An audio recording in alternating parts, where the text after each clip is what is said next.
दोस्तों, आज हम बात करने वाले हैं एक ऐसे देश की जिसका हमारे देश भारत से सदियों पुराना संबंध है। यहाँ गौतम बुद्ध का जन्म हुआ था और यहाँ 80% हिंदू लोग निवास करते हैं। ये देश कोई और नहीं बल्कि हमारे भारत के पड़ोस में मौजूद नेपाल है। तो नमस्कार दोस्तों, मैं हूं आपका होस्ट आकाश और आप सभी का स्वागत है हमारे चैनल ट्रैवलिंग किंगडम में, जहां आपको मिलेंगे बजट ट्रैवलिंग से जुड़े रोचक फैक्ट्स और दुर्लभ जानकारियां। आज की हमारी वीडियो नेपाल पर आधारित है, जिसमें हम जानेंगे नेपाल से जुड़े कुछ रोचक फैक्ट्स, इसके कुछ मुख्य पर्यटक स्थल और कैसे आप यहां आने का प्लान बना सकते हैं।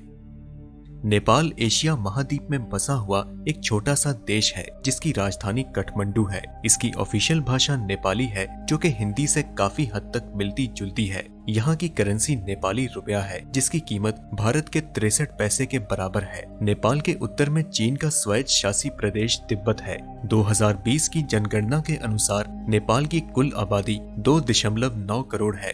भारत, पाकिस्तान, चीन और भूटान की तरह नेपाल भी हिमालय के काफी करीब बसा हुआ है। हिमालय को हिंदू मान्यता के अनुसार शिव जी का घर माना जाता है। इसके अलावा इसी हिमालय से एशिया महाद्वीप की 5 प्रमुख नदियां जैसे कि गंगा, ब्रह्मपुत्र, यंगची और सिंधु भी निकलती है। इसके साथ ही दुनिया की सबसे ऊंची पर्वत माउंट एवरेस्ट भी नेपाल ही में मौजूद है, जिसकी ऊंचाई 8,846 फीट है।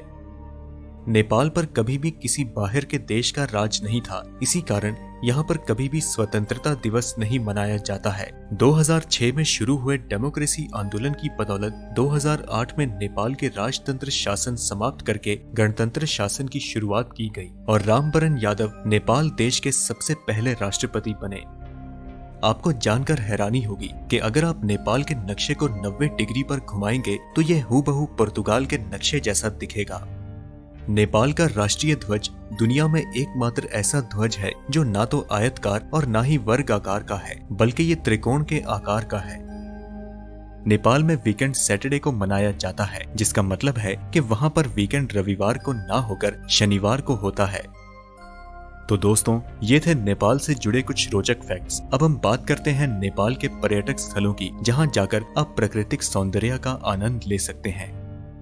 काठमांडू नेपाल की राजधानी और यहाँ का सबसे आकर्षक शहर है। ये नेपाल का एक ऐसा शहर है जहाँ पर आने वाले यात्री काफी रोमांचित महसूस करते हैं। इस शहर में आपको बौद्ध धर्म से जुड़ी अनेकों इमारतें जैसे कि मंदिर, मठ और स्तूपास देखने को मिलेंगे। इसके साथ ही यहाँ पर चंगू नारायण मंदिर भी है, जो कि अपनी कलाकृतियों के लिए बहुत प्रसिद्ध है।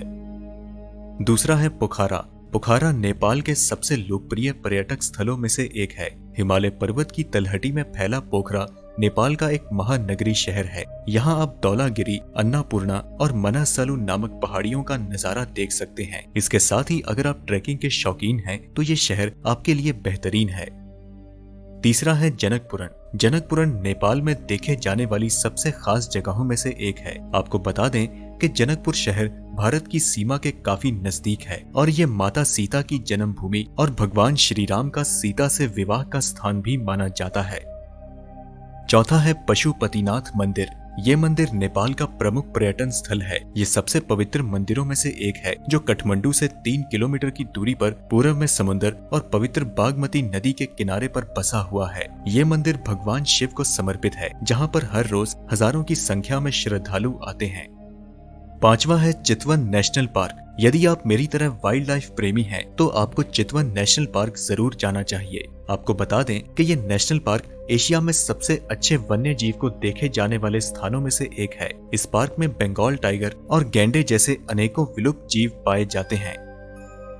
अब हम बात करने वाले हैं कि आप नेपाल कैसे जा सकते हैं और यहाँ आने का सबसे सही मौसम कौन सा है। नेपाल में आप 3 तरह से आ सकते हैं। पहला है हवाई जहाज, दूसरा है ट्रेन और तीसरा है बस। नेपाल आने के लिए आपको भारत के किसी भी अंतरराष्ट्रीय एयरपोर्ट से काठमांडू के लिए डायरेक्ट फ्लाइट मिल सकती है, जिससे कि आप सीधा यहाँ काठमांडू के लिए उड़ान भर सकते हैं। अगर आप रेल द्वारा नेपाल की यात्रा करने की योजना बना रहे हैं तो आपको बता दें कि सिरसिया नेपाल की एक ऐसी जगह है जो रेल के जरिए भारत से जुड़ी हुई है। सिरसिया और भारत के एक शहर रक्सौल के बीच नियमित कार्गो और यात्रा ट्रेनें चलती हैं। हालांकि इनमें सिर्फ भारतीयों और नेपालियों को ही ट्रेन में चढ़ने की अनुमति है। दोस्तों, केवल भारत ही एक ऐसा देश है जहां से नेपाल पहुंचने के लिए बसें उपलब्ध हैं। बस के जरिए नेपाल की यात्रा करने के लिए आप दार्जिलिंग, दिल्ली, लखनऊ, वाराणसी और पटना से सीधी बस पकड़ सकते हैं। दिल्ली से काठमांडू तक बस में आपको 30 घंटे का समय लगेगा।